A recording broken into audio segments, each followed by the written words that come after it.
हल्द्वानी के वासुदेवपुरम में double murder का मामला सामने आने से इलाके में सनसनी फैल गई। वहीं पुलिस ने इस मामले की जांच शुरू कर दी है। पुलिस को वासुदेवपुरम में एक निर्माणाधीन मकान के पास 2 अज्ञात युवकों की लाशों की सूचना मिली। पुलिस जब मौके पर पहुंची तो ये खुलासा हुआ कि मामला डबल मर्डर का है। बताया जा रहा है कि दोनों युवकों की मौत गोली लगने से हुई है। फिलहाल फॉरेंसिक एक्सपर्ट और एसओजी की टीम मामले की गुत्थी सुलझाने में लग गई है। प्रारंभिक जांच में पता चला है कि मरने वाले दोनों युवक मजदूर हैं और यूपी के रहने वाले हैं।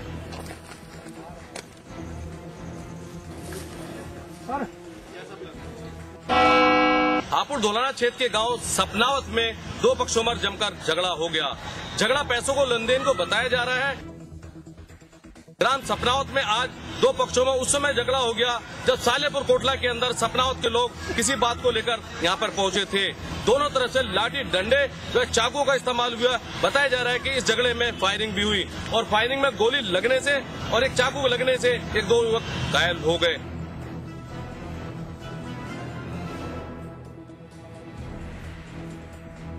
घायलों को उपचार के लिए अस्पताल में भर्ती कराया गया, जहां उनकी हालत चिंताजनक बनी हुई है। गांव में तनाव को देखते हुए पुलिस बल तैनात कर दिया गया है। फिरोजाबाद के थाना रसूलपुर में उस वक्त अफरा तफरी का माहौल हो गया जब एक पटाखा फैक्ट्री में जोरदार धमाका हो गया। इस दौरान मौके पर ही 3 लोगों की मौत हो गई, जबकि 3 लोग घायल हो गए। जानकारी के मुताबिक देवी सिंह नामक शख्स अपने मकान के अंदर अवैध रूप से पटाखा बनाने की फैक्ट्री चला रहा था। घर के अंदर अचानक विस्फोट हो गया और पटाखा बना रहे 3 लोग की मौके पर ही मौत हो गई। मरने वालों में 2 महिलाएं और 1 पुरुष है। बारूद का ये अवैध कारोबार थाना रसूलपुर से महज 500 मीटर की दूरी पर चल रहा था। इसमें मतलब धमाका हुआ था, काफी जोर का दुरोले बन रहे थे इसमें, और हमको आज ही महरम पड़ी है। पटाखे बन रहे थे और हमको अभी तक कोई महरम नहीं थी। तो इसमें कितने लोग मरे? इसमें 3 लोग मरे हैं। ऐसे में ये हादसा पुलिस पर सवालिया निशान खड़ी करती है। आखिर पुलिस को इस फैक्ट्री के बारे में कैसे कुछ पता नहीं था। बिजनौर के भागूवाला इलाके में एक अनियंत्रित कार नहर में जा गिरी, जिसमें कार में सवार एक ही परिवार के 6 लोगों की मौत हो गई। पूरा परिवार भागूवाला से मुरादाबाद जा रहा था और अचानक ही पुल के पास उनकी कार अनियंत्रित हो गई। बताया जा रहा है कि गोताखोरों ने परिवार के एक बच्चे समेत 2 की लाश नदी से बाहर निकाल ली है। वहीं 4 लोगों की तलाश जारी है। हादसे के बाद परिजनों में मातम छा गया है। 2 डेड बॉडी मिल गई। एक बच्चा था 3 साल के लगभग, और एक उनकी जो महेंद्र सिंह है उनकी मिसिज थी वो मिल गई, और 4 डेड बॉडी अभी तक नहीं मिली। और प्रशासन की तरफ से ना तो कोई गोताखोर है या ना कोई इंतजाम है। यूपी के संत कबीर नगर में एक मासूम बच्चे की निर्मम हत्या कर दी गई। मामला खलीलाबाद कोतवाली के मंझारिया गांव का है, जहां 9 साल का गुफरान शाम को घर के काम से कहीं निकला और अचानक ही गायब हो गया, जिसकी गुमशुदगी की रिपोर्ट गुफरान के परिजनों ने थाने में लिखवाई। काफी तलाश के बाद गुफरान का शव गांव के ही तालाब के पास मिला। शव पर चाकुओं के कई निशान पाए गए। फिलहाल पुलिस पूरे मामले पर कुछ भी कहने को तैयार नहीं है और शव को पोस्टमार्टम के लिए भेज दिया गया है।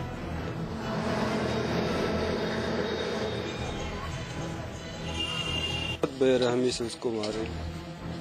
महतारी और बाप के साजिश से हमारे बच्चे को जीने का एक सहारा था, हमारा चिराग बुझ गया। चाचा के लड़के जो है दोनों ने ही उसको बुला करके और इसकी हत्या किया था प्रॉपर्टी के चक्कर में। नोएडा की अमेठी यूनिवर्सिटी में मारपीट का मामला सामने आया है। मारपीट सीनियर और जूनियर स्टूडेंटों के बीच में हुई है। पीड़ित स्टूडेंटों का कहना है कि उनके साथ उनके सीनियर ने रैगिंग की थी, जिसका विरोध करने पर सीनियर स्टूडेंट ने MBA फर्स्ट ईयर के 2 छात्रों के साथ मारपीट कर दी। पीड़ित छात्रों का कहना है कि कॉलेज प्रशासन ने कोई कदम नहीं उठाए हैं। उसके चलते इन लोगों ने थाना सेक्टर 39 में सीनियर स्टूडेंटों के खिलाफ शिकायत दर्ज कराई है। फिलहाल पुलिस ने पीड़ितों की शिकायत के आधार पर उनका मेडिकल के बाद मामले की जाँच शुरू कर दी है। हमने उनसे पूछा भी था, सर हमें क्यों मारा जा रहा, तो उन्होंने कुछ नहीं बताया। उसके बाद हमें पता चला अंदर से क्यों सीनियर है हमारे, तो फिर हम चले गए अंदर से मेडिकल कराने के लिए। इसके बाद हमने आइसिंग वगैरह करा रहे थे, उससे पीछे से आके सर मैं नीचे मेडिकल करा रहा था, ये ऊपर गया था, लिफ्ट के पास पकड़ गया, इसका सर दीवार में मारा गया सर, उसका ब्लड निकला गया। फिर से मैं नीचे गया, सर क्या उस कंप्लेंट करने, वो कुछ सुन नहीं रहे। वो लोग कह रहे हैं कि बात दबा दीजिए। यूनिवर्सिटी में पढ़ने वाले जो लड़के थे, उनके जो सीनियर और जूनियर लड़के के बीच में कुछ विवाद हुआ था।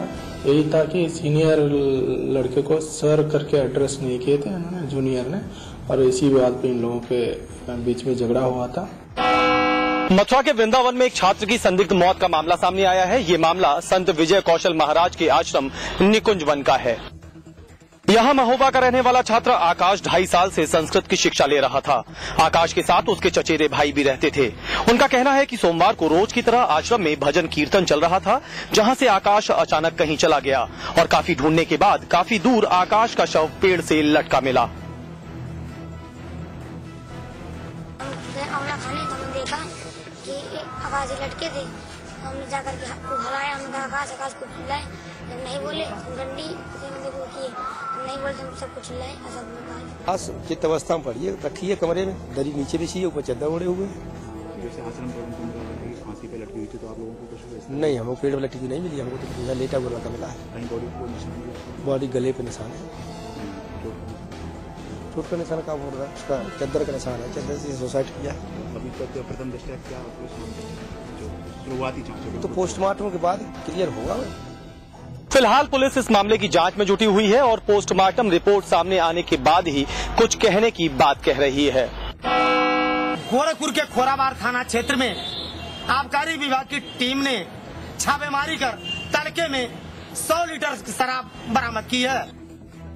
खोराबार थाना क्षेत्र के डुइया गांव के पास राप्ती नदी के किनारे छापेमारी कर सैकड़ों लीटर कच्ची शराब और धधक रही भट्टियों को नष्ट किया है।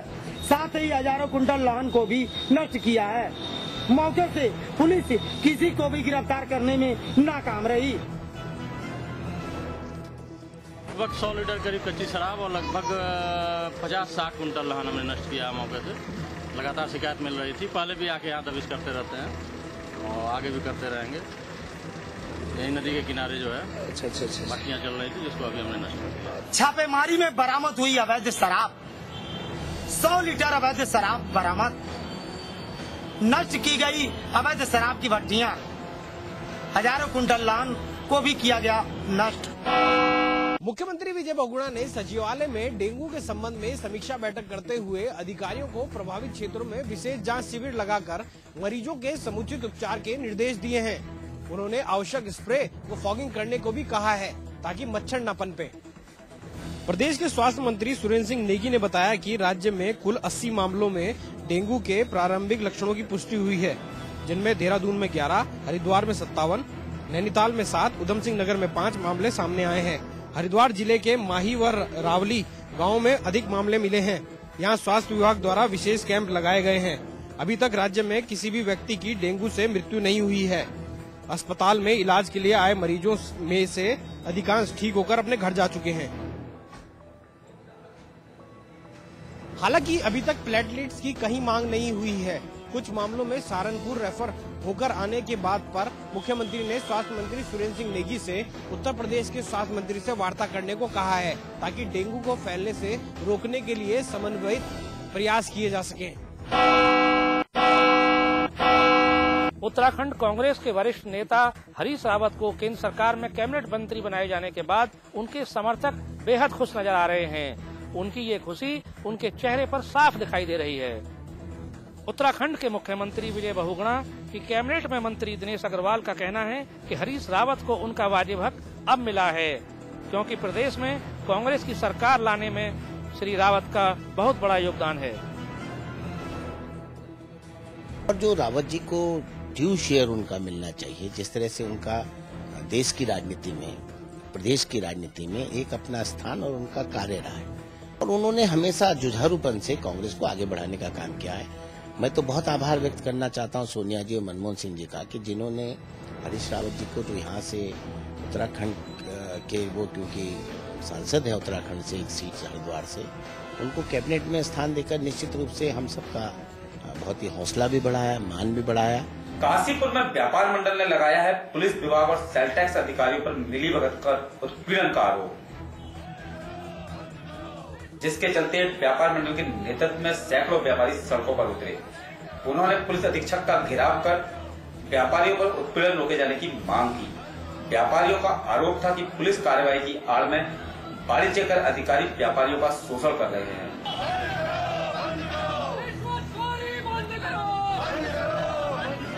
व्यापारियों ने निष्पक्ष जांच कर व्यापारियों का उत्पीड़न रोके जाने की पुलिस अधीक्षक से अपील की है। टिहरी के नवनिर्वाचित भाजपा सांसद महारानी मालाराज लक्ष्मी शाह ने कामकाज में दिलचस्पी लेनी शुरू कर दी है। उन्होंने अफसरों की मीटिंग लेते हुए अधूरे पड़े सड़क कार्यों को पूरा करने के निर्देश दिए हैं। टिहरी सांसद महारानी ने देहरादून के बीजापुर गेस्ट हाउस में सड़क कार्यों की समीक्षा की। उन्होंने कहा कि संसदीय क्षेत्र में कई जगह सड़कें अधूरी पड़ी हैं, जिससे आम लोगों को परेशानी उठानी पड़ रही है। इसलिए उन्होंने समीक्षा के बाद विभागीय अफसरों को प्राथमिकता के साथ सड़कों के कार्य पूरे करने को कहा है। इस दौरान पूर्व स्पीकर हरवंश कपूर और पूर्व कैबिनेट मंत्री त्रिवेंद्र सिंह रावत भी मौजूद रहे।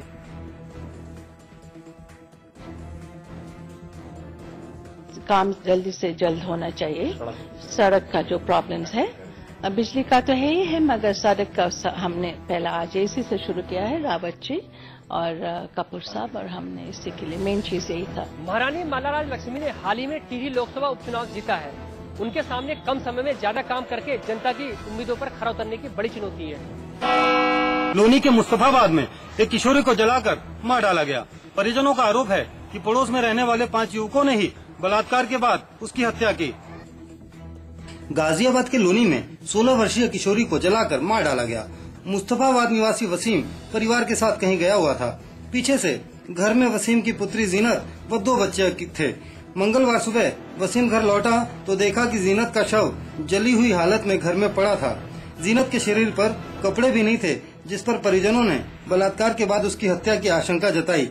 पड़ोस के 5 युवकों पर सनसनीखेज वारदात को अंजाम देने के आरोप भी लगे। मौके पर पहुंची पुलिस ने जीनत के शव को पोस्टमार्टम के लिए भेज दिया है और मामले की तहकीकात में जुटी है। फिलहाल पुलिस ने शव को पोस्टमार्टम के लिए भेज दिया है और आरोपी युवकों की धरपकड़ में जुटी है। नैनीताल के सरकारी अधिकारियों की लेट लतीफी से जनता खासी परेशान है। यहाँ के विभागों में अधिकारी 12 बजे से पहले नहीं पहुँचते। देश भर के सरकारी कार्यालय सुबह 10 बजे खुल जाते हैं। सरकारी कार्यालयों में ऑफिस का कामकाज सुबह 10 बजे से शुरू हो जाता है, यानी सुबह 10 बजे आम नागरिक अपनी समस्याओं को लेकर विभागीय अधिकारियों से मिलना चाहें तो उनके लिए सरकारी कार्यालय के दरवाजे हमेशा खुले रहते हैं। ऑफिस भले ही 10 बजे खोल दिए जाते हैं, मगर अफसोस की बात यह है कि जनता के सेवक कहे जाने वाले अधिकारी 10 बजे तो क्या 12 बजे तक भी ऑफिस में तशरीफ नहीं लाते। नैनीताल नगर पालिका का भी कमोवेश यही सूरत हाल है। नैनीताल शहर के सबसे अधिक फरियादी हर रोज नगर पालिका के कार्यालय पहुंचते हैं। बिजली का बिल जमा करना हो, पानी का बिल जमा करना हो या स्वास्थ्य सेवाओं संबंधी कोई समस्या हो, सभी के लिए लोग नगर पालिका प्रशासन पर निर्भर हैं। बावजूद इसके नगर पालिका के अधिकारी 12 बजे से पहले अपने दफ्तर में तशरीफ नहीं लाते और जनता इनके चक्कर में दर दर की ठोकरें खाती फिरती है। गढ़वाल विश्वविद्यालय के दैनिक वेतनभोगी कर्मचारियों को 2 महीने से वेतन न मिलने के नाराज कर्मचारी परिषद ने विश्वविद्यालय में आंदोलन किया। कर्मचारियों ने वित्त अधिकारी कार्यालय का घेराव कर धरना प्रदर्शन किया।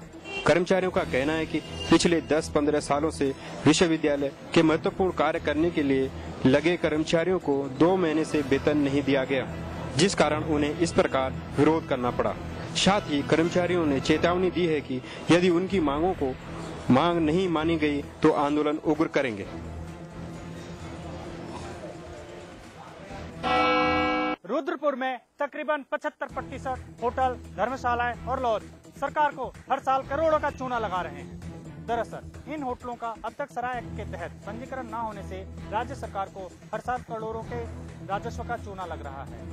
जिले में मौजूदा समय में तकरीबन 400 होटल, लॉज चलाए जा रहे हैं, लेकिन सराय एक्ट के तहत अभी तक महज 96 होटलों का ही रजिस्ट्रेशन हुआ है और 300 होटल बगैर पंजीकरण के अवैध रूप से चल रहे हैं। वैसे तो जनपद में तो 350-400 के लगभग होटल से लॉज धर्मशालाएं हैं, लेकिन जहाँ तक केदारपुरी की बात है तो केदारपुरी में हमने लोगों को काफी नोटिस भी दिया, लेकिन वहाँ लोग पहल नहीं कर रहे हैं। आपको बता दें कि सराय एक्ट के तहत पंजीकरण के बाद होटल संचालकों को एक रजिस्टर मेंटेन करना पड़ता है, जिसके तहत सरकार को सर्विस और लग्जरी टैक्स के रूप में करोड़ों की आमदनी होती है। उत्तराखंड के पहाड़ी क्षेत्रों में स्कूलों की बदहाल स्थिति दिन ब दिन बिगड़ती ही जा रही है। कहीं स्कूल में बच्चे नहीं तो कहीं स्कूलों में शिक्षकों का टोटा चल रहा है। देवप्रयाग के हिंडोला खाल में एकमात्र राजकीय इंटर कॉलेज में 750 से ज्यादा बच्चे हैं, लेकिन पिछले कई समय से ये स्कूल अध्यापकों की कमी से जूझ रहा है। स्कूल के प्रधानाचार्य का कहना है कि वे लगातार इन परेशानियों से जूझ रहे हैं और वो बोर्ड परीक्षा में बैठने वाले बच्चों के लिए खास तौर से परेशान हैं। कई बार शिक्षा विभाग को इसके लिए अवगत कराया